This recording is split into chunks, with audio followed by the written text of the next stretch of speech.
ड्रामे की next episode में आप लोग देखेंगे फराज जिसने पहले तो एक बहन को बदनाम और जलील किया, अब दूसरी बहन जो कि उसकी अपनी बीवी भी है उसको ज़िल्लत और रुसवाई देने की कोशिश कर रहा है। फ़िज़ा बनने वाली है माँ और ये बात उसको हरगिज़ बर्दाश्त नहीं है। इस बात पर जब उसके वालिद फराज से पूछते हैं कि आखिरकार बात क्या है तो फराज कहता है कि आप दादा दादी बनने वाले हैं। इस बात पर फराज के वालिद कहते हैं तो फिर ये तो खुशी की बात है, तो मुझे ये बात समझ नहीं आ रही कि फ़िज़ा रो क्यों रही है। इसी बात पर फराज अपने वालिद से कहता है वो इसलिए रो रही है क्योंकि मुझे औलाद नहीं चाहिए।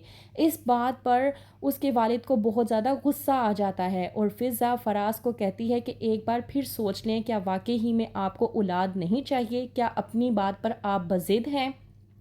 फराज कहता है कि मैंने तुम्हें एक बार नहीं कई बार कह दिया है कि मुझे औलाद नहीं चाहिए। इस बात पर फ़िज़ा कहती है कि ये हमारी पहली औलाद है, आप क्या कर रहे हैं, लोग तो तरसते हैं औलाद के लिए। वहीं पर दूसरी तरफ रिदा जो कि देखती है दुआ को शॉपिंग मॉल के बाहर और जाकर दुआ से बात करने की कोशिश करती है। कहती है दुआ रिदा से कि तुमने मुझे अपने घर में रहने की जगह नहीं दी तो तुमने क्या सोचा कि मैं रास्ते की धूल हो जाऊंगी। देख लो ऐसा कुछ नहीं हुआ। इस बात पर रिदा दुआ को जवाब देते हुए कहती है कि तुम जैसी लड़कियां रास्ते की धूल हो भी नहीं सकती जो अपने माँ बाप की इज्जत को हाथ में मिलाकर घर से भाग जाएं। वैसे भी तुमने बहुत जल्द तरक्की कर ली है। तुम मुझे एक बात तो बताओ, क्या वाकई ही में तुम फराज के साथ भागी थी या फिर कोई और लड़का फंसा रखा था।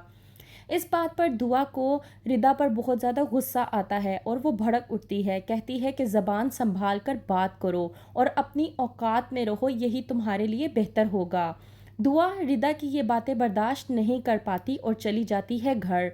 वहीं पर दूसरी तरफ कशमाला जिसने ठान रखी है कि दुआ को नौशेरवा की ज़िंदगी से निकाल कर रहेगी, कहती है जुनैरा से कि मैंने तुम्हें तुम्हारी मुंह मांगी रकम भेज दी है, अब मेरा काम जल्द अज जल्द हो जाना चाहिए। दुआ नौशेरवा की ज़िंदगी से निकल जानी चाहिए और वापस तुम्हारी दहलीज पर ही आनी चाहिए। जब कर रही होती है जुनैरा कशमाला से बात तो रूमी तमाम तर बातें सुन लेती है और करती है दुआ को फ़ोन। कहती है रूमी दुआ से कि तुम जुनैरा से ज़रा बच कर रहो। इस बात पर जुनैरा की बात सुनने के बाद दुआ रूमी से कहती है कि तुम परेशान ना हो, मैंने जुनैरा की बातों को दिल पे लेना छोड़ दिया है। वहीं पर रूमी उसको अलर्ट करती है और कहती है दुआ को कि तुम नहीं जानती जुनैरा किसी से पैसे लेकर ये बात कर रही थी कि वो तुम्हें दोबारा इस जगह पर वापस लेकर आएगी। ये बात दुआ सुनने के बाद थोड़ा परेशान हो जाती है और रूमी दुआ से कहती है कि बच कर रहो, यही तुम्हारे लिए बेहतर होगा।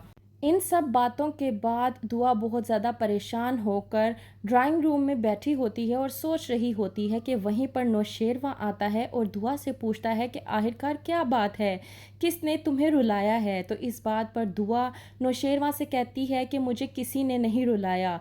नौशेरवा दुआ को समझाने की कोशिश करता है तो इस बात पर दुआ नौशेरवा से कहती है कि आप मुझे बहुत अच्छा समझते हैं लेकिन मैं अच्छी हूँ नहीं, अगर मैं अच्छी होती तो मेरे घर वाले मुझे यूं घर से बाहर ना निकालते। इस बात पर नौशेरवा दुआ को तसल्ली देता है और कहता है कि तुम जितना रोना चाहती हो रो लो, रोने से तुम्हारा मन हल्का हो जाएगा। और दुआ को समझाता है कि आइंदा के बाद मैं तुम्हारी आंखों में आंसू ना देखूं क्योंकि मैं तुम्हें सारी ज़िंदगी खुश देखना चाहता हूं। वहीं पर नौशेरवा जाने के लिए तैयारी पकड़ता है हवेली में अपने अम्मा साईं और अब्बा साईं के पास। तो दुआ आकर कहती है नौशेरवा से कि वो भी उसके साथ जाना चाहती है ताकि वो उसकी अम्मा और अब्बा से मिल सके और उन्हें बता सके कि उनकी बहू कौन है। तो क्या करेगा नौशेरवा, क्या वाकई ही में अपने साथ दुआ को हवेली ले जाएगा, क्या होगा आगे जानने के लिए देखते रहिए जानिसार।